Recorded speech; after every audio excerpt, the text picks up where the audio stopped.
오늘 우리에게 주신 하나님 말씀은 에스겔 16장 1절에서 14절까지 말씀입니다. 여호와의 말씀이 또 내게 임하여 가라사대 인자야 예루살렘으로 그 가증한 일을 알게 하여 이르기를 주 여호와께서 예루살렘에 대하여 말씀하시되 내 근본관에 난 땅은 가나안이요 내 아비는 아모리 사람이요 내 어미는 헷 사람이라.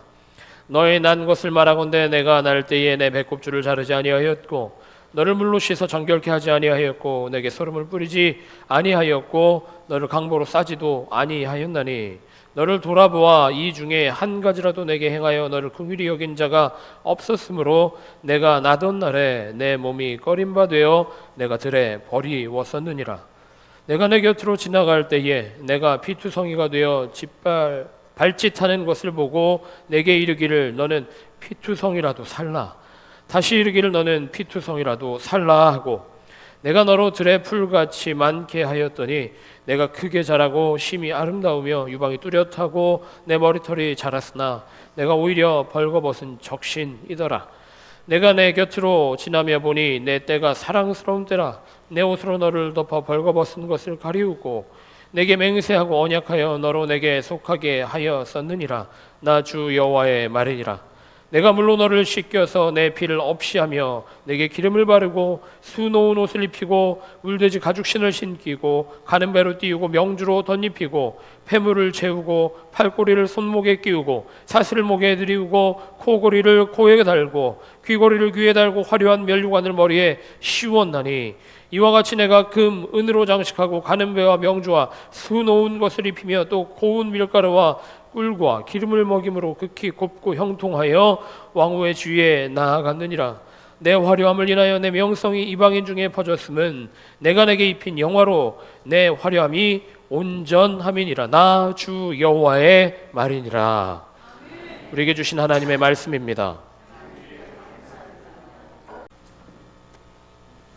날이 많이 추워졌습니다. 날이 추워지는 걸 느끼면서 우리는 연말이 되었다라고 하는 걸 절감하게 됩니다. 10월이 벌써 마지막 주일이고 이제 11월, 12월 지나면 2024년이 정리가 됩니다. 마무리가 됩니다. 우리가 날씨가 추워지는 것 통하여 연말이 되는 것을 느끼는 것처럼 우리 신앙의 여정에서도 우리가 듣는 뉴스, 우리가 또 보는 세상의 현상들, 여러 가지 경험들을 통하여 우리가 하나님 오실 때, 예수님 오실 때 말세가 점점 더 다가온다라고 하는 걸 느끼게 됩니다. 여러분 말세에 살고 있다라고 하는 것을 경험하십니까? 저는 날이 가면 갈수록 예수님이 오셔야, 예수님이 다시 오셔야 되겠다라고 생각되는 일들이 참으로 많습니다. 제가 세대주의자는 아닙니다. 몇 날 며칠 아니면 어떤 장소 공간에 주님이 오실 것이다라고 선포할 수는 없습니다만 우리가 살고 있는 이 세상과 이 삶의 현장이 날이 갈수록 말세다라고 하는 것은 너무나도 자명한 사실입니다. 제가 몇 주 동안 10월 27일 날 한국에서 연합기도회 합니다. 그렇게 얘기했던 거 기억이 나실지 모르겠습니다.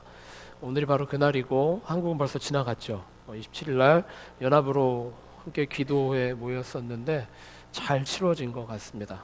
참으로 다행인 일이고 이 땅 가운데 그래도 성도들의 마음과 합심이 이루어지고 있다라고 하는 것을 경험하게 되는 그런 일이었습니다.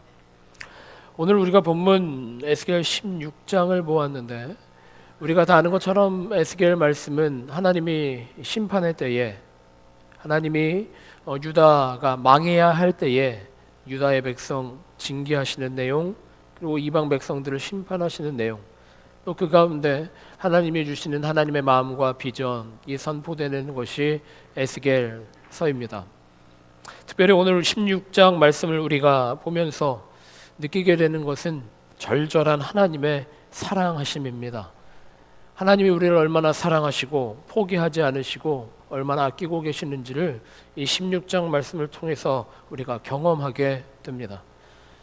여러분 다 아시는 것처럼 이스라엘 백성의 민족성을 부를 때 우리는 히브리인이라고 말합니다. 히브리 백성이라고 말합니다.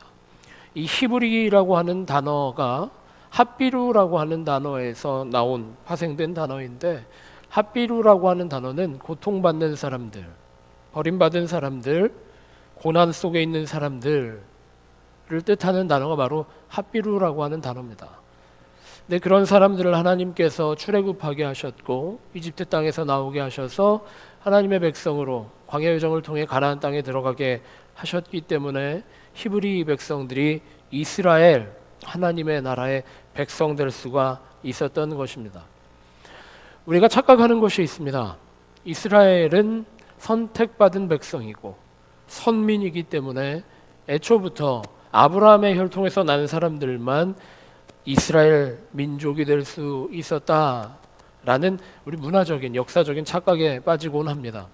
그런데 성경 말씀을 잘 보면, 특히 출애굽기 그 이후에 모세 오경 안에서의 말씀들을 보면 이스라엘 백성은 혈통에서 나온 하나의 민족이 아니라 고백에서 나온 하나님의 백성이고 자녀다라고 하는 것을 알게 됩니다. 이스라엘 백성이 이집트에서 출애굽하게 되었을 때에 그 기쁨, 그리고 하나님 앞에 감사의 고백을 할 때에 그들이 이제는 우리가 하나님의 백성입니다 라고 하는 하나의 예식을 진행하게 되었는데, 그것은 바로 할례였습니다. 아브라함의 고백, 그리고 아브라함 가문과 혈통의 고백이었던 그 할례가 이제는 출애굽을 경험한 하나님의 백성들이 함께 고백할 예식이었던 것입니다. 근데 이 할례를 받은 사람들이 아브라함 혈통 12지파에서 나온 사람들만 있는 것이 아니라 이집트에서 함께 고통받던 사람들, 노예로 살며 이유 없는 아픔 가운데 있던 사람들이 그 행렬에 동참하게 되었을 때에 이제 나도 하나님의 인도하심을 받겠소, 하나님의 백성입니다 라고 고백하며 할례를 치르게 되었고, 이 사람들도 하나님 인도하심의 대열에 합류하게 됩니다. 다시 말하면 히브리 백성은 혈통적인 집단이 아니라 고백적 집단이었다라는 것입니다. 그 백성들이 광야 여정을 겪습니다. 광야 여정을 겪고 하나님의 살아계심과 하나님의 인도하심을 경험합니다. 그렇게 하고 가나안 땅에 들어갔습니다. 가나안 땅에 들어갔을 때 하나님께서는 다시 한번 명령하십니다. 가나안에 있었던 일부 이방인들, 그리고 우상들을 섬기는 사람들을 다 정리하여라, 깨끗하게 청소하여라, 그리고 이 땅이 하나님의 땅 되게 하여라라고 명령하셨습니다. 그런데 하나님께서는 하나의 문을 열어놓으셨습니다. 그 땅 가운데 하나님을 아는 사람들, 하나님을 섬기기로 결단하는 사람들, 하나님의 은혜에 참여하기를 원하는 사람들은 이스라엘 백성 중에 들어올 수 있도록 하셨습니다.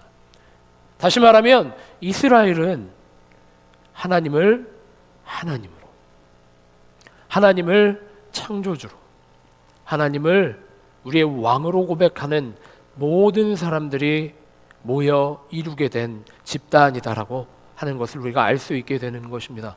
이스라엘, 그 이름만 보아도 알 수 있는 것처럼 아브라함의 집이 아니라 하나님의 백성이고 하나님의 나라라고 하는 것은 우리에게도 동일하게 적용이 됩니다. 여러분, 교회는 선택받은 사람들이 맞습니다만 우리가 우리 입으로 떠버리면서 우리는 그래서 특별하다, 우리는 우월하다, 우리는 남들보다 뛰어나다라고 말할 수 없습니다. 왜냐하면 우리의 부르심은, 우리가 교회된 것은, 우리가 성도로, 우리가 예배자로 이 시간 함께 예배드리고 있는 것은 하나님께서 우리를 구원하셨고 하나님이 지명하셨고 하나님이 초청하신 주님의 은혜이기 때문입니다. 그래서 우리 공동체는, 우리 교회는 하나님의 은혜밖에, 하나님의 사랑밖에 자랑할 것이 없는 것입니다. 그 이스라엘 백성들이 유다 말기가 되면 하나님을 망각하기 시작합니다. 하나님의 은혜를 저버리기 시작합니다. 하나님을 떠나서 우상을 섬기고, 심지어는 성전 안에서도 우상들의 상을 세워놓고 축제하고 그 우상에 경배하고 있었다라고 하는 것은 더 이상 유다가 아니고 이스라엘일 수가 없었던 것입니다. 그런 와중에 하나님께서는 이스라엘 백성을 향한 그 간절함을 16장을 통해서 이야기하고 계시는데, 우리가 3절 말씀을 다시 한번 봅니다. 3절 말씀에 보면 내 근본과 난 땅은 가나안이요, 내 아비는 아모리 사람이요, 내 어미는 햇사람이라. 우리가 방금 전에 나눴던 것처럼 이스라엘인 것은 혈통적 차원의 것이 아니었고 하나님이 나의 하나님이십니다.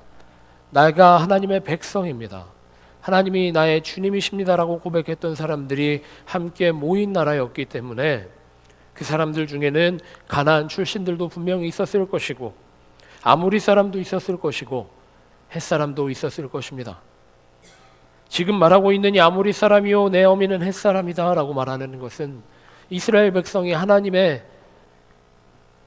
구원의 감격에 들어가지 못하고 하나님 나라 백성으로서의 기쁨에 참여하지 못하고 아모리 사람들이 섬기던 우상 앞에 엎드려졌고 헷 사람들이 즐기던 축제 자리로 나아가 살아가고 있었기 때문에 가나안 땅에 팽배해 있었던 우상에 사로잡히는 자리로 다시 돌아갔기 때문에 하나님은 아주 명확하게 유다 백성에게 예루살렘에게 내 근본은 가나안이요 내 아비는 아모리요 내 어미는 햇사람이다 라고 명확하게 짚어주고 계시는 겁니다. 이스라엘 백성이 이집트에서 어떤 사람들이었습니까? 노예였습니다. 고난받는 사람들이었습니다. 피 흘리는 사람들이었습니다. 하나님을 떠난 이스라엘 백성은 다시 피 흘리는 사람들이 되었습니다. 상처받는 사람들이 되었습니다. 고난의 굴레를 벗어나지 못하는 사람들이 되었습니다. 그래서 하나님께서는 이 예루살렘에 거하는 모든 사람들에게 버려진 여자아이와 같구나, 버려진 갓난아이와 같구나 라고 다시 이야기하고 계시는 겁니다. 그 모양이 얼마나 처참하면 피투성이와 같았다.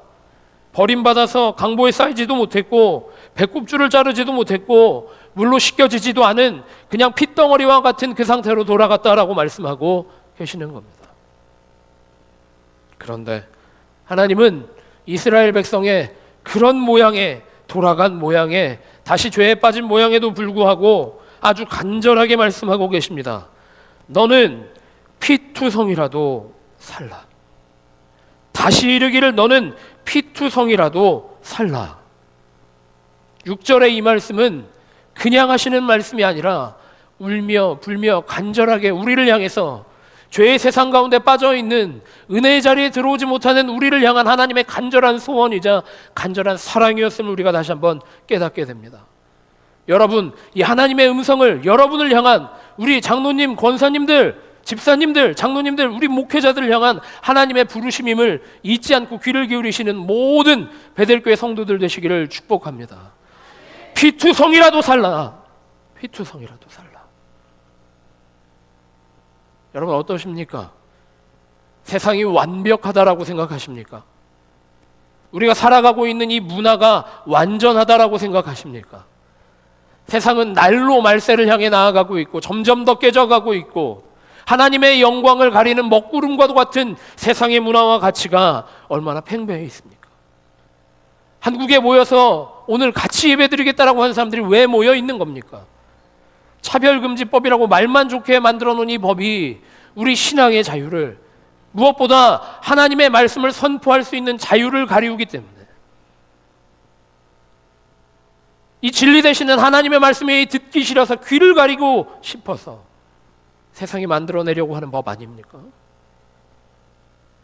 그런 세상 가운데 우리가 그리스도인으로 살아간다라고 하는 것, 가시에 찔리고 칼에 찢기고 피투성이처럼 살아가는 우리의 모양일지도 모르겠습니다. 때로는 너무 삐걱거려서 너무 불편하여서 너무 아파서 오히려 말씀 가운데 거하는 것보다 세상의 쾌락과 유혹 가운데 거하는 것이 낫겠다라고 판단하는 사람들이 생길지도 모르겠습니다.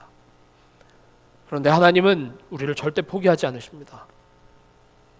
하나님의 역사는 신실하게 모든 인류사의 역사 가운데에서도 아주 고고하게 흘러갔다라고 하는 사실을 우리는 이미 알고 있고 여러분의 삶 가운데서도 경험하고 계시는 줄 믿습니다. 지금도 우리를 부르시면서 그렇게 말씀하십니다. 피투성이라도 살라. 피투성이라도 살라. 우린 때로 착각합니다. 이스라엘 백성이 혈통적 차원에서 나왔다라고 착각하는 것처럼 우리가 공로가 있어서, 우리가 지혜가 있어서, 우리가 해놓은 것이 있어서 하나님의 백성의 자리에 참여했다라고 착각하게 됩니다.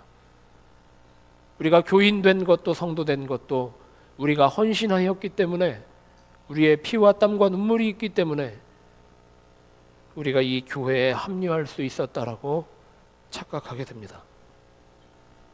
하지만 성경은 아주 분명하게 말합니다. 하나님 나라는 우리의 공로로 가는 것이 아니라, 우리의 잘남으로 가는 것이 아니라 오직 십자가의 은혜밖에는 없다라고 아주 분명하게 말하고 있습니다. 그것이 복음입니다. 그것이 복음이라는 겁니다. 하나님의 은혜 없이는, 하나님의 사랑 없이는 우리는 죄 가운데 빠져 살아갈 수밖에 없습니다. 바울 사도는 그렇게 이야기합니다. 의인은 없나니 하나도 없다. 의인은 없나니 하나도 없다. 우리가 잘나서 이 자리에 앉아 예배드리고 있는 게 아닙니다. 우리가 결단했기 때문에 이 자리에 앉아서 예배하고 있는 것이 아닙니다. 하나님이 우리를 불러주셨고 하나님께서 구원 역사에 동참하게 하신 줄 믿는 우리 베델교회 모든 성도들 되시기를 축복합니다.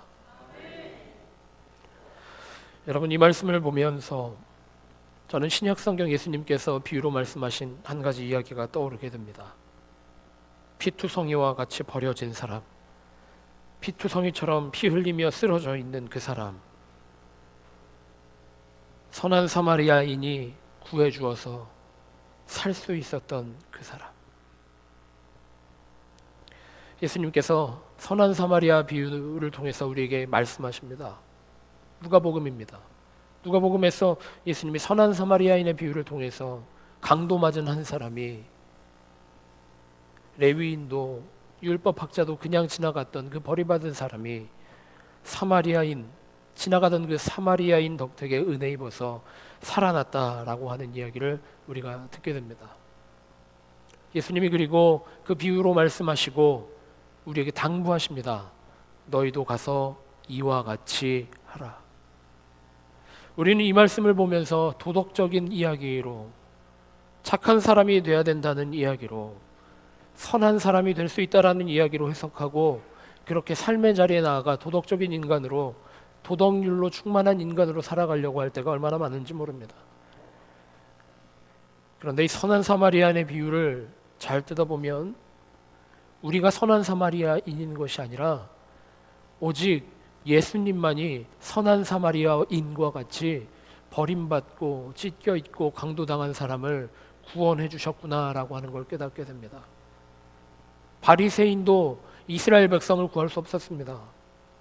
레위 사람들도 이스라엘 백성을 구할 수 있었던 것이 아닙니다. 오직 예수님이 이 땅에 다시 오셨기 때문에, 예수님께서 이 땅에 다시 오셨기 때문에, 그 땅 가운데에서 역사하셨기 때문에 우리 모든 인류가 구원받을 수 있었다라는 겁니다.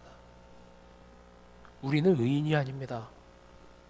우리 스스로 구원자가 될 수 있는 것이 아닙니다. 우리가 해결사가 될 수 있는 게 아닙니다. 그런데 어찌 예수님은 누가복음 마지막 말씀을 통해서, 누가복음 10장 37절 말씀을 통해서 가서 너도 이와 같이 하여라, 선한 사마리아인이 한 것처럼 가서 너도 이와 같이 하여라 라고 당부하셨을까요? 이것은 예수님께서 우리에게 구원의 역사를 이루셨기 때문입니다. 예수님을 닮아 예수님의 제자로 살아가도록 우리를 초청하시기 때문입니다. 우리의 생각으로 세상을 구원할 수 있는 것이 아니라 예수님께서 보여주신 십자가의 은혜만으로 우리도 십자가의 그 공로에 참여하고 예수님이 그 십자가의 역사를 이루신 것을 인정하고 고백하며 우리가 구원의 자리로 들어갈 때에 우리도 악인에서, 우리도 죄인에서 의인으로 주님께서 변화시켜 주시겠다고 약속하시는 말씀인 줄 믿으시기 바랍니다.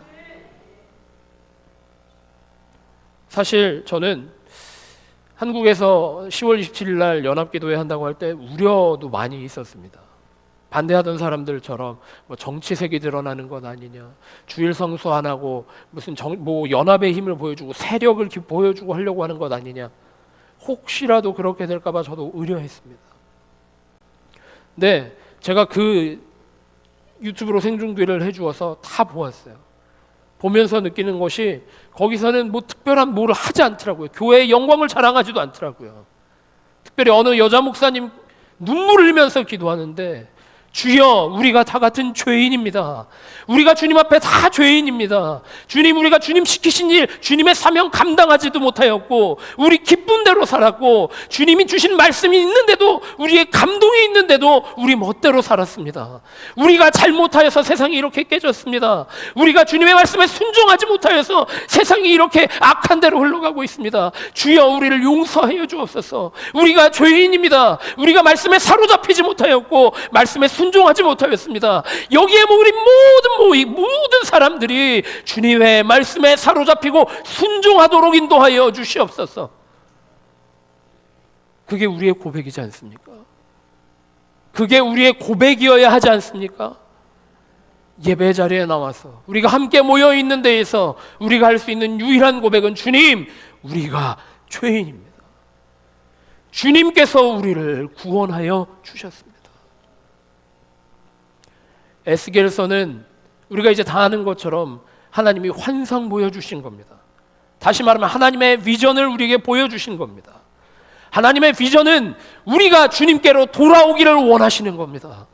우리가 주님께 엎드려지기를 원하시는 겁니다. 말씀에 귀 기울이기를 원하시는 거고, 말씀 앞에 결단하기를 원하시는 것이고, 말씀에 생기를 받아서 주의 군대 되기를 원하시는 줄 믿으시기를 바랍니다. 주님께서 하시는 줄 믿습니다. 저는 울었어요. 너무 감동이어서 한 110만 명이 모였다고 하더라고요. 뭐 일부 뉴스에서는 뭐 10만 명이 모여서 교통이 혼잡해지고 뭐 사회에 악영향을 주고 뭐 그런 뉴스들도 있더라고요. 집회 추산으로 110만 명이 모여서 함께 그냥 기도하고 깔끔하게 청소하고 헤어졌어요. 200억 헌금해서 필요한데, 섬겨야 되는데 자선단체, 필요한 학교들에 다 기부했어요. 여러분, 이것이 하나님의 역사인 줄 믿습니다. 우리가 하나님께 붙들릴 때에, 우리가 하나님의 비전에 참여할 때에 하나님께서 하나님 나라의 승리를 허락하여 주시는 줄 믿으시길 바랍니다. 저는 그 집회를 보면서 일편 감동도 받았지만 다시 한번 가슴을 치며 회개할 수밖에 없었습니다.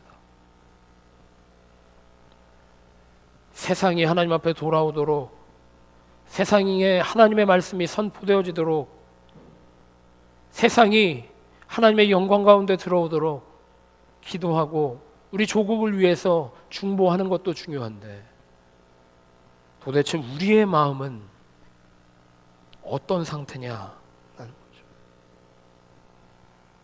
이 자리에 나와 있으면서도 수십 년 평생을 신앙생활하면서도 하나님의 은혜를 경험하지도 못하고 주의 사랑 안에 들어오지도 못하고 여전히 피투성이인 채로 살아가고 있는 것은 아닌지, 여전히 피투성이의 모양으로 핏덩어리처럼 그렇게 고난 가운데 살아가고 있는 것 아닌지 다시 한번 생각해 봤습니다. 여러분, 호소합니다.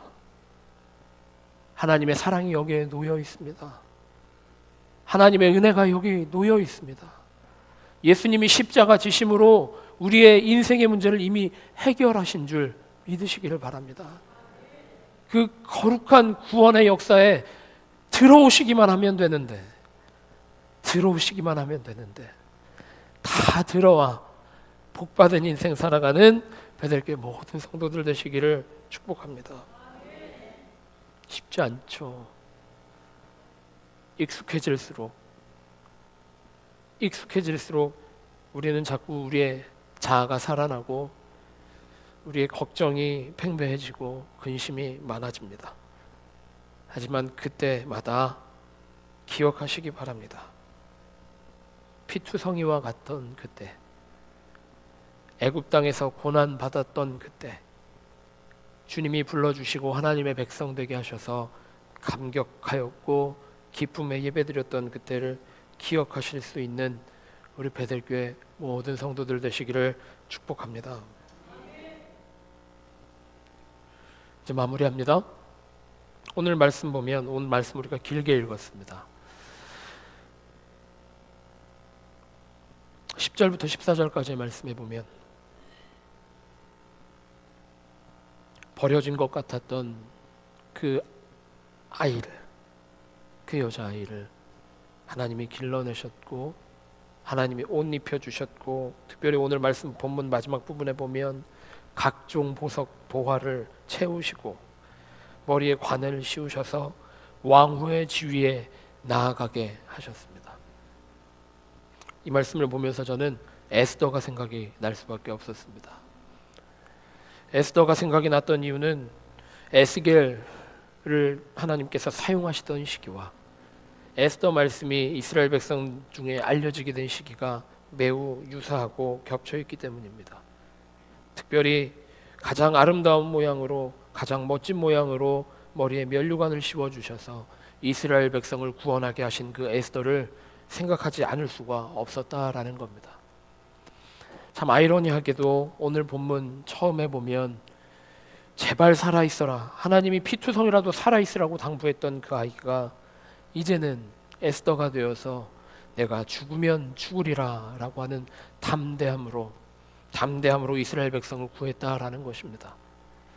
여러분, 개인의 삶에 집중하고 개인의 고난 고통에 집중하고 여러분 세상에 집중할 때에는 피투성이 상태로 근심과 걱정밖에 없는 세상을 살아갈 수밖에 없지만, 고난과 걱정에 넘어지고 장애에 넘어지고 답답하게 살아갈 수밖에 없지만, 주님의 은혜를 경험하고 주님의 사랑에 감격하며 살아가면, 주님이 길러주시고 주님이 양육하여 주시는 그 은혜의 자리에 참여하면 오히려 죽음을 두려워했던 그 아이가 죽으면 죽으리라, 죽음을 두려워하지 않고 오히려 하나님의 뜻 안에 담대하게 승리하는 인생으로 변화되어지는 것을 여러분도 경험하시기를 축복합니다.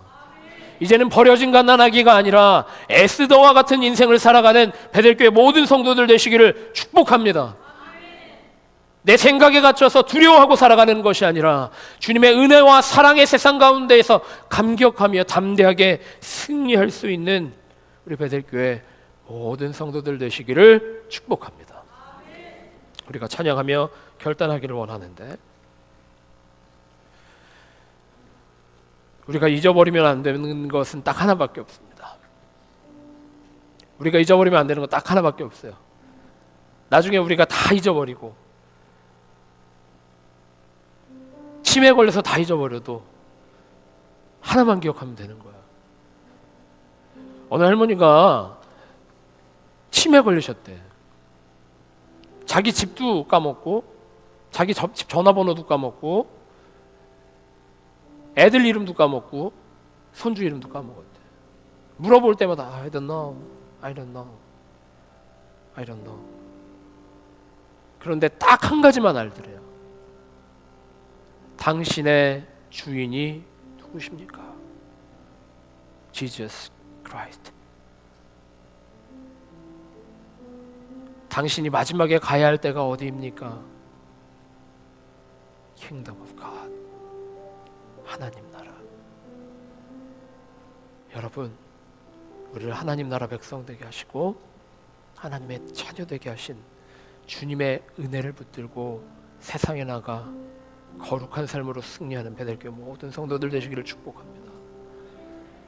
은혜를 잊지 않고 이 자리에서 하나님의 백성 가운데 은혜를 경험하고 사랑을 경험할 수 있는 베델교회 모든 성도들 되시기를 또한 축복합니다. 우리가 그런 마음으로 같이 고백하며 나아가겠습니다.